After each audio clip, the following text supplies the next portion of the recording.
If you recognized this sung pitch as the note A, you probably have absolute pitch. If you could not recognize the pitch, it may be because you lack the necessary education and training. You have probably heard the idea that absolute pitch is a genetic trait that cannot be learned. Or the other claim that absolute pitch can only be acquired by people who have musical training by the age of 5. Psychologist Diana Deutsch, of UC San Diego, relates perfect pitch to speech and speech acquisition. Let's take the latter a step further and compare obtaining perfect pitch to acquiring a foreign language. First, we see that there is no innate word for mama, usually the first word a child speaks. The word mama is built from speech sounds that are easiest to produce, but its formal representation in English is mother. In German, for example, the formal representation is Mutter. Thus, formal words of a language must be learned at a later stage of child development. Now, the same is true for relating pitches to their note names. The division of the octave into 12 equally distant half steps is a theoretical concept that lets us talk about these notes. Therefore, this pitch alphabet has to be learned similarly to the acquisition of a word alphabet. Second, the biggest part of our native language vocabulary we acquire during childhood, seemingly without effort or active learning. The same is probably true for the acquisition of the pitch vocabulary. However, since we do not use pitch memory intensively, and no value is given to having absolute pitch during childhood, we neglect to develop pitch associations and instead acquire relative pitch skills. Most of you will recognize the melody of Silent Night, regardless of what key it's played in. This proves that relative pitch is acquired because the brain considers it more useful than absolute pitch. Now, this does not mean that the pitch vocabulary cannot be acquired after early childhood. It is just that relative pitch is in the way, as an obstacle to that goal. Our brain will try to solve questions about pitch using relative pitch skills. Similarly, we experience a priority for our native tongue when learning a foreign language. The later we try to learn a foreign language, the more difficult it will be to abandon the learned patterns from our native tongue. So, we must abandon our strong associations between objects and their native word representation. When learning a foreign word for an object, instead of abandoning our native word, we have to intake a new foreign word representation for that object. WordGraph.com shows us the following associations to the word house. To allow a foreign word to represent an object is difficult, because the older we get the more relations to this object we acquire, all connected to the native word. All the experiences we had with a particular object have built our understanding of that object. To reprogram our brains to accept all these connections for a new foreign word cannot be done directly. The experiences we had will always be connected to this first native word assignment, since there was no other connection at that time. So, if we have to identify something, we will always first hear the descriptive words with the most intense connections, or what the brain thinks are the most relevant connections, the words of our native language. Thus, until this reprogramming has taken place, we have to use a bridge.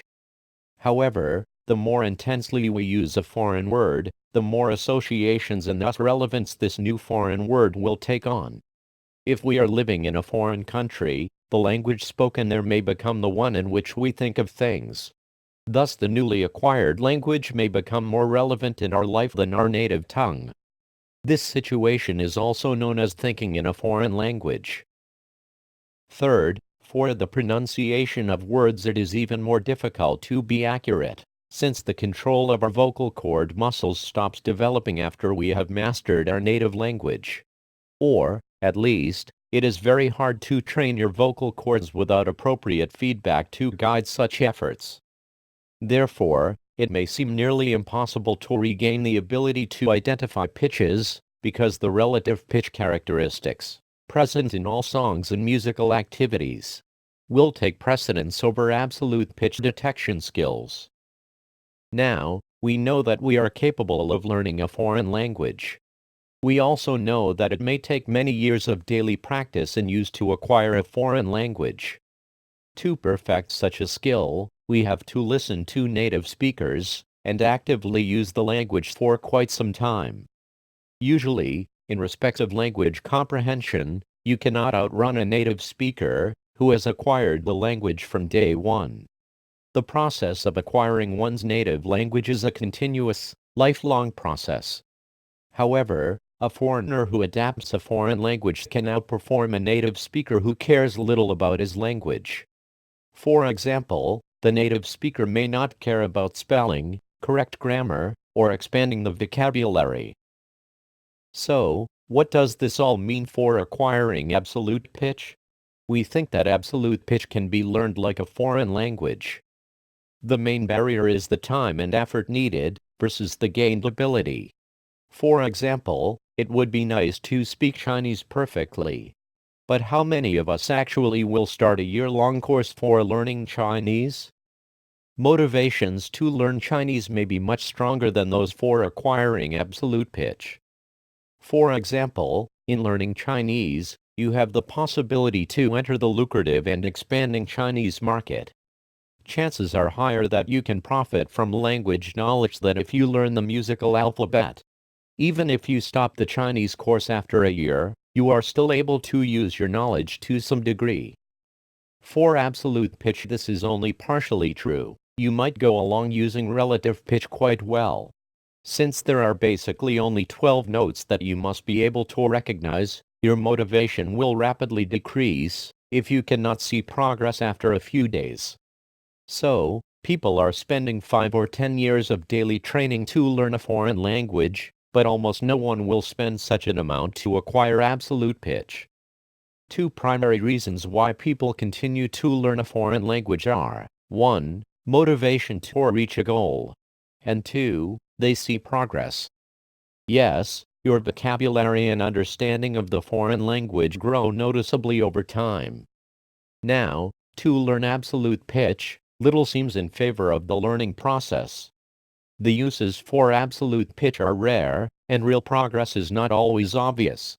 However, in the latter point we can help you by tracking your progress. And, for the first point, we know a good reason to motivate you to acquire absolute pitch: orientation. Let's compare musical orientation with finding a location on a map. If you have only relative directions, for example, after 4 blocks turn right, then you might get into trouble. If the third block turns out to have a very small intersection, did the directions count this one as a block or not? Absolute orientation points, such as a church, a railway crossing, a warehouse, or a street name, will give you more confidence in directions and confirm that you are on the correct path. In music, absolute pitch might be seen as the equivalent of "you know where you stand." This is especially important for a cappella singing. Let's assume your relative pitch sense is always 5 cents flat. So, after 20 notes, you would be 100 cents flat, or a semitone off. If you are not absolute pitch oriented, you would not realize you are off a semitone. If you have absolute pitch to a precision of 20 cents, then after 5 notes you would realize your deviation from the correct pitch. Fortunately, we seldom sing or play without accompaniment, so most often we synchronize with the accompaniment and avoid drifting off key. So, orientation is not really a compelling reason to acquire absolute pitch. However, a good ear is still one of the most important skills for any musician. So acquiring absolute pitch can be used to set as a measurable goal for ear training. However, the progress should be trackable. Searching around in the dark, not seeing the light at the end of the tunnel is frustrating. So we have introduced the following 3 methods: the singing funnel method, the octave anchor pitches method, and the interval overtone method. The first, the singing funnel method, is most important. We believe in a strong relationship between memory, muscle activity, and imitation. In other words, you must use your vocal cord muscle movements to capture sound characteristics. We know that every voice is very personal. You may not like the idea of presenting your voice to someone else for the purpose of getting feedback over a long time. Aggravating the situation will be that this person must have the ability to recognize pitch, therefore correct your performance relentlessly, which could prove distressing. Fortunately, technology allows us to give you feedback on your pitch performance without engaging a pitch-experienced person. So you can learn to control your vocal cord muscles at your own pace and free from interpersonal stress. Yet, this alone may not give enough motivation to keep you going. You still might say, "I tried 10 times and failed to give a correct answer the other day." This is where our funnel method comes to your aid. From the beginning, the funnel allows you to score, even if you are more than 2 whole tones off. Do not underestimate this first step. The points are not just given for free, you still have to concentrate on the sound production process. To introduce you, the method starts with only 2 notes. Choose notes that you can hum or sing comfortably. For example, C3 and D3. In each subsequent lesson, we add additional notes for you to master. That is, before we start to narrow the tolerance, we expand our vocabulary to 3, 5, 8, 13, and finally 18 notes. Once you have mastered this level, you start again with the first 2 notes. However, this time the allowed tolerance is narrower. In this way, the task of producing a certain pitch accurately requires more attention. At the same time, your listening skills will improve. Your ability to determine the deviation from the target pitch will increase. Failures within the narrower bands will occur again. However, because we track your progress, you know that you were able to do it for a larger tolerance. Go back and verify that indeed you made progress that has lasted. You might have to repeat the previous level again, but you will master it much faster. Therefore, you will admit that, at least partially, the sounds stick with you. Practice will ensure that you will fail less and less. So you will produce, and therefore recognize and remember, pitches to ever better accuracy levels. However, depending on your musical background, it may still take a year, or more, of daily training, until you have enough fine control of your vocal cord muscles, so that with the imagination alone you can hear the sound with your inner ear to a desired precision of 50 cents. Are you disappointed about the time frame needed? Remember, in learning a foreign language, depending on your age and other language experience, it may take even longer to acquire a basic language certificate.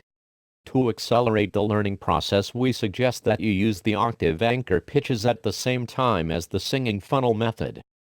The octave anchor pitches method supports the singing funnel method in helping you to orientate yourself better in the pitch realm. Anyway, your voice range will most likely not span 4 octaves. So you'll need another method for learning to recognize the pitches outside your vocal range. As the name implies, in this method the characteristic of a particular note is presented in all octaves. First, you learn to distinguish the Cs by octave. Since there are only 5 notes, C2, C3, C4, C5 and C6, it should be fairly easy to distinguish them, thus giving you anchor pitches an octave apart. So, when you are asked to identify the sound you hear, it should be fairly simple for you to give the correct answer in the exercise. You may be tempted to continue quickly on to the next lesson, where we add the Gs. But we recommend going slowly. Take your time. For the orientation process, it is more important that you learn to distinguish and recognize these 5 notes perfectly than to encounter the land of endless possibilities. Don't worry that you will recognize these 5 notes only in this exercise context. You can generalize the skill to other instruments later. In this setting, the idea is to learn to exclude wrong notes among a small set, and to identify the correct note. In this exercise we exclude other notes that don't belong to the set of 5. So you will be certain that the note you're asked to identify belongs to the small set presented. The method builds on expanding a solid knowledge base with similar characteristics. Notes an octave apart have a strong relationship. This approach assists you in building anchor pitches. The method will add new notes very slowly, just one other category of sounds at a time to the sounds already learned. You are advised to learn to recognize these old and new notes within this limited context, until you can assign all the pitches consistently to their corresponding notes. When you are able to distinguish all the Cs, the method continues by adding all the Gs. That is G2, G3, G4, and G5, the notes in red. In this exercise you will easily recognize when a note with a different characteristic, the G characteristic, is played, since it will sound different than the Cs you will have learned. Since you can rely on the new, unrecognizable, notes as Gs, it should not be too complicated to assign the G to the appropriate octave. Especially because you will already have built an anchor of Cs in your inner ear. If we look at the distances between the notes in half steps, we see that the Cs are 12 half steps apart. By adding the Gs, the distance that distinguishes the pitches decreases to 7 half steps between C and the G above it, or 5 half steps between the G and the C above it. Instead of the Gs, we could have taken the note in the middle of the octave, the tritone. The tritone sound would be easier to distinguish from the C, or the interval between G and C, because its interval sound has less in common with the C octaves, or with the G and C interval. However, we have our reasons for proceeding this way, and explain them in our interval overtone method. So, first learn the Gs until you can differentiate and assign the Cs and Gs with 100% accuracy. To be successful with the exclusion method, you are forced to deal intensively with the notes already learned, and the new notes. When you are ready for the next step, the method continues by adding the next strongest overtones, the Fs. Now there are 13 notes, with 3 tone characteristics to choose from, and you will have to listen more carefully to distinguish the notes. But you will see that distinguishing all 13 is still achievable within this exercise. If you make too many errors, you may need to return to the previous level, with fewer notes, to refresh the pitches already learned. Now, if you think that it is not worth the effort, because you would never find yourself in such a setting as this exercise, trust us, if you can distinguish the notes in this exercise setting, you will be pleased to observe your progress, note by note. And that is an important point, you can track your progress. You will also realize that the process of learning to differentiate pitches is needed in order to set out on the pitch recognition path. The next method, the interval overtone method, introduces you to learning relative pitch. Can you name a song that begins with an ascending perfect fifth? Do you know one? No? Then you can benefit greatly with ear training. You can start by learning the relationship of intervals in openings of songs.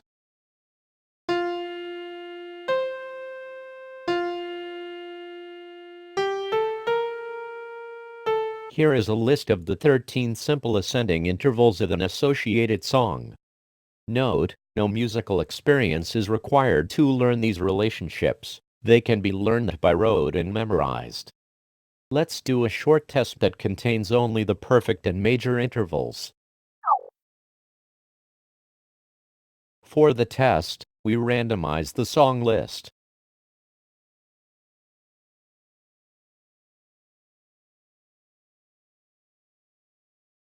Now, it's your turn. Which song starts with a major second?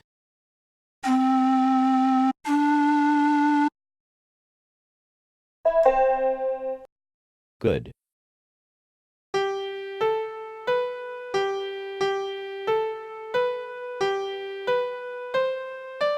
Once you have learned the song openings on this list, you can learn to recognize the songs from the melody alone. So, you should recognize the melody without the words being sung.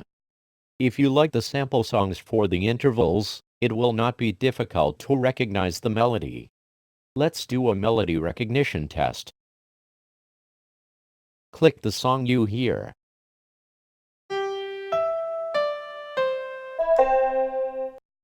OK.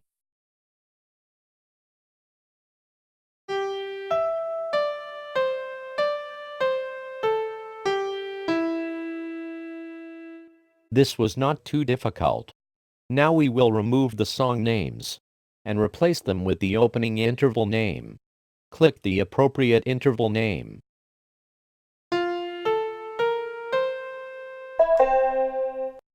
OK.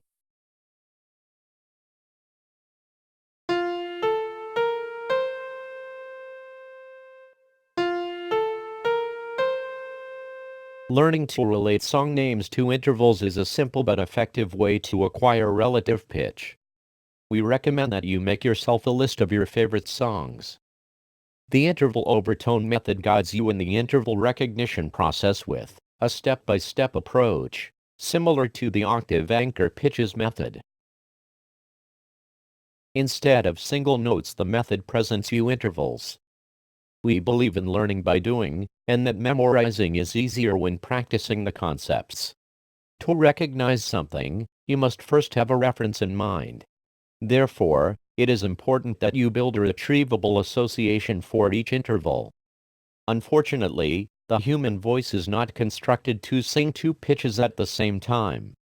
So the only activity we can do is to memorize the sound of an interval, and to sing or hum one note after another.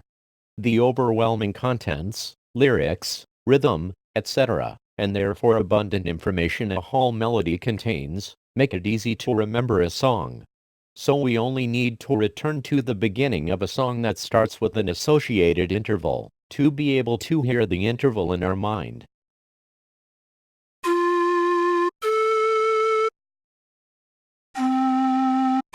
Once we recognize a melodic interval fairly well and quickly, and on different starting notes, we can meld the two starting pitches into one harmonic interval. It is the harmonic interval characteristic we want to learn to recognize. The interval listening skill is the ability to hear the frequency ratio of two pitches. This frequency ratio makes up the characteristic sound of an interval. This frequency ratio stays the same for a particular interval, independent of the absolute pitches of the involved notes. For example, the ratio of an octave is always 2.0.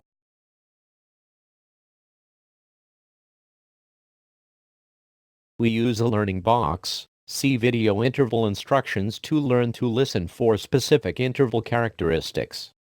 As with the single note recognition process, we start with a simple repertoire of only two interval characteristics: the octave and the unison. Despite the fact that the octave and the unison share a strong relationship physically, as the octave is the first overtone, it is fairly easy to distinguish the two intervals.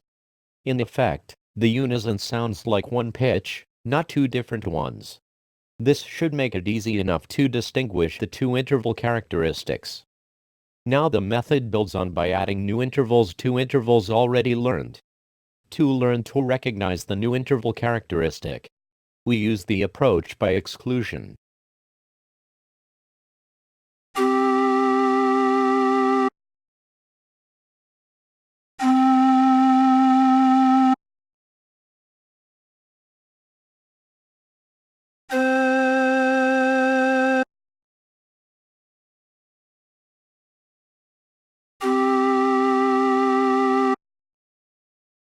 For the exclusion method to be effective, we must first learn to differentiate intervals with the most in common. Because interval characteristics that have the most in common are the most difficult to differentiate, it's easier to learn the characteristics in the succession of their similarity. Now, what do we mean by most in common? Every natural sound has overtones. A pure pitch is a sinus wave. it sounds very dull compared to a real sound. If we take a look at the frequency domain, the spectrograms look like this. The pure sound has only one sharp peak at 131 Hz, whereas the flute has several additional small peaks. These peaks represent higher frequency pitches, called overtones. Since real instruments produce overtones, we can build intervals between any two overtones an instrument produces. For example, the interval from the fundamental tone or bass sound, C3, to its first tone overtone, C4, is a perfect octave. Because the intensity of the overtones declines with the overtone number, the order in which the overtones occur is important for the listening experience. With each overtone, a new interval characteristic is revealed. So let's go through the occurrence order of the overtones and their inherent harmonic intervals. To visualize the overtone series, let's look at a string that vibrates with 131 Hz, the note C3. First, we have the fundamental tone with no overtones. With only one tone, on which we can build only unisons. Because this is a theoretical overview of overtones, to make the learning process smoother, we will postpone auditory samples to the end when we recap the intervals. Physically, the most simple wavelength change is accomplished by having the wavelength. Since a string has the freedom of form, the original string can and will also swing with the shorter wavelength. Thus it produces the first overtone, the note C4. This leads to the interval of a perfect octave. Further, this means almost every sound will contain, as a strong overtone, an octave of its fundamental pitch. Therefore, with every pitched sound, we will also hear the octave interval characteristic. The next simple wavelength change is to divide the wavelength into three parts. This shorter string swings at triple the speed of the original, and corresponds to the note G4. So, the next overtone each sound has, in addition to the octave, is the perfect fifth, and therefore the perfect fifth interval characteristic. When we divide the fundamental wavelength by 4, we get an octave of the octave, the note C5, which is not really of interest. However, since the G4 already exists as an overtone, we can now hear the perfect fourth interval characteristic between G4 and C5. By dividing the fundamental wavelength by 5, we get the interval characteristic between C5 and E5, a major third. If we listen carefully to our interval overtone series, we can also hear the interval of a major sixth between G4 and E5. Now, we think that the next forthcoming overtones are already so weak that combinations of intervals already revealed are more important than intervals revealed with the next very weak overtones. Don't forget, an overtone also has its own overtones. These overtone vibrations support each other, since they fall into natural wavelength divisions. For example, the first perfect fifth produced, the G4, has itself an overtone of an octave, resulting in a G5. But the first perfect fifth also produces a perfect fifth as the second overtone of its own, resulting in a D6. Since the note C5 has a C6 as its first overtone, we can hear an interval of a major second from C6 to D6. Thus, we can hear a major second without going any further up in the overtone series than 2 overtones. So, we can construct a major second solely from octaves and a perfect fifth. Let's look at possible additive combinations of the P5, P4 and M3. We believe that the intensity of the combinations are not differentiated enough, that the order in which we learn them is relevant. So, for symmetrical reasons, we have chosen to learn the major second as the next interval. Or, if you want to mend a net, stuff the largest gap first, in this case, the gap between C and E. Finally, we stuff the next largest gap in the scale, between A and C, with a major seventh. If we use subtractions, we can construct all minor intervals. but we will not get a tritone without using at least a combination with 3 of our 4 basic intervals, P1, P5, P4 and M3. We continue with minor intervals, but we do not propose a specific minor interval as the next interval to learn, because now the remaining intervals fit between a pair that are familiar. So the perfect and major intervals land on an orientation grid showing us where to place the minor and tritone intervals. Let's recap the order of the intervals for this method's learning process. Perfect unison, perfect octave, perfect fifth, perfect fourth, major third, major sixth, major second, major seventh. Now, for the minor intervals, the order in which we go about learning them is no longer relevant, because we learn them by fitting them on a grid between known interval characteristics. Thus, we learn to detect the characteristic ratios of these intervals by fitting the sounded ratio between known ratios. We emphasize the order in which you learn the notes or intervals as more important than the speed with which you progress, by visualizing the relationship between the interval characteristics and the learning order. Let's introduce symbols for the interval sounds by connecting their points to a circle. Each new overtone in the interval overtone series will be displayed with an additional point. So, beginning with an empty circle for the fundamental or unison. The first overtone in the overtone series, the octave, gets an additional point and thus consists of 2 points. By adding points, we get the following symbols for our selected order of intervals: perfect fifth, perfect fourth, major third, and so on. Now visually the symbol of the tritone has more resemblance to the unison than the octave. But auditorily, the contrary is true.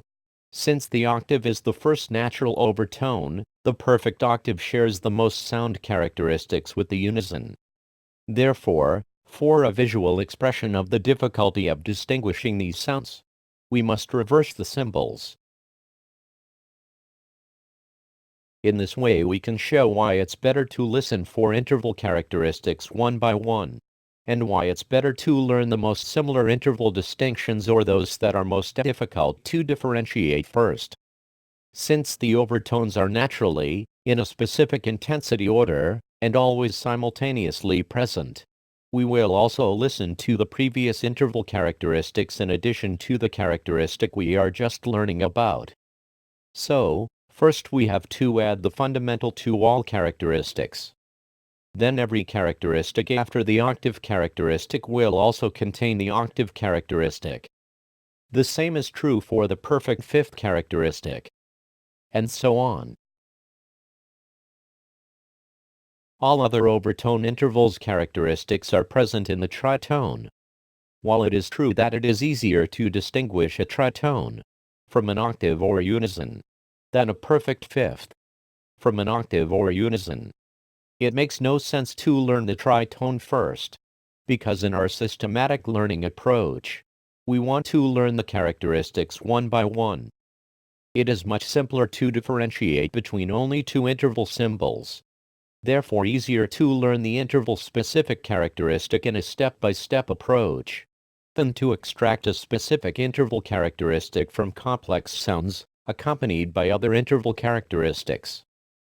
Or in other words, it is difficult to concentrate on a single interval characteristic if you have many competing interval characteristics. Using our method, you learn to grasp interval-specific characteristics as they appear naturally, with decreasing intensity, not the interval itself, with its entire harmonics. So, if you want to learn to hear the perfect fifth, you should isolate the perfect fifth characteristic as much as possible from other characteristics that are also present. If you know the interval characteristics that come before that of the perfect fifth, then you can focus on learning the new perfect fifth characteristic by listening to a standard harmonic perfect fifth until you have fully grasped the difference between the previous interval characteristics and the new perfect fifth characteristic. Thus each interval you learn should contain as few other interval characteristics as possible.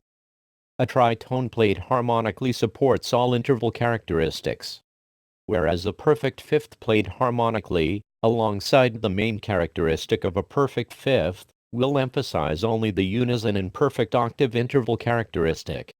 By adding only one new characteristic at a time, the one occurring naturally within the overtone series, you learn to separate interval characteristics from each other.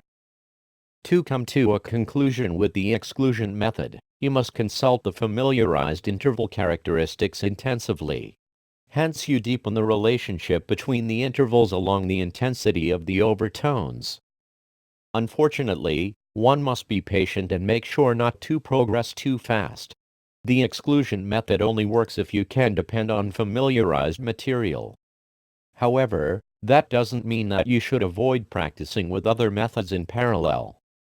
But, when doing exercises with our octave anchor pitches or interval overtone methods, please do not skip forward until you have reached a satisfactory level of confidence. It is like building a tower. Most of the work and time goes into building the foundation.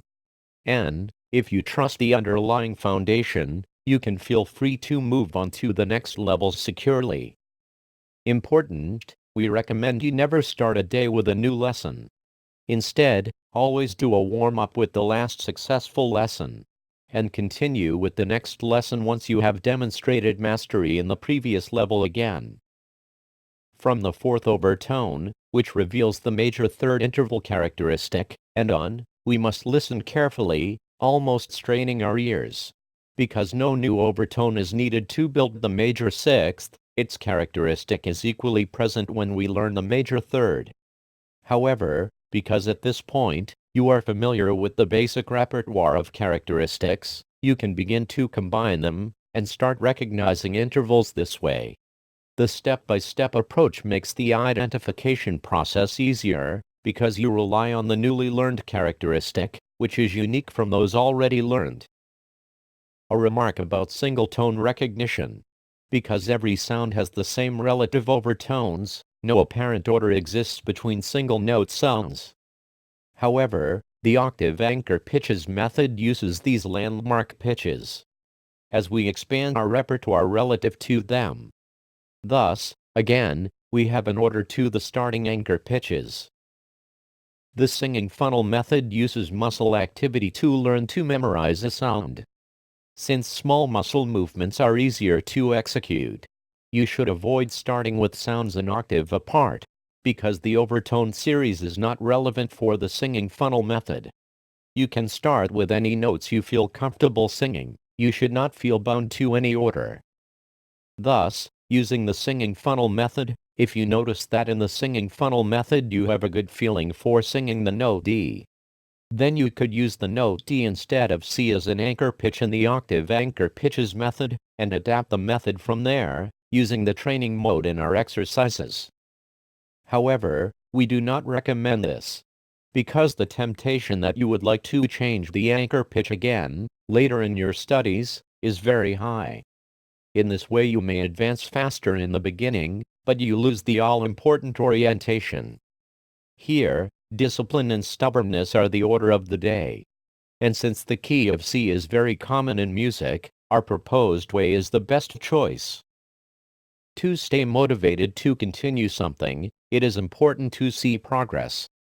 Therefore, we have introduced a statistics timeline. The statistics timeline will show you, in numerical and graphic form, where your scores hover. To the left in the numerical view, you'll see the dates of training. And in the columns for each lesson you'll see the successful and missed attempts for that day. In the graphic view, you'll see a representation of the ratio of correct to incorrect answers. However, for space reasons only every third day is listed on the left side, and only the main topic is listed in the title. Under the heading 480 cents precision, the first column stays for the exercise with 2 notes. Going from the bottom to top, you can track your daily progress. Going from left to right shows an increase in difficulty. The results for each day and exercise are depicted as a small ratio bar. Here you see an enlarged view for May 31st, and the exercise with 3 notes at a precision of 33 cents. On that day, the student doing this exercise had about 40% incorrect and 60% correct answers. When the bar is red, the ratio is less than 10%. A green bar denotes a ratio better than 90%. Your progress pattern will likely not be as smooth and linear as depicted here. As long as the picture gets greener towards the top over time, you are making progress. Don't be discouraged if, at a later time, some red spots occur in lessons you previously mastered.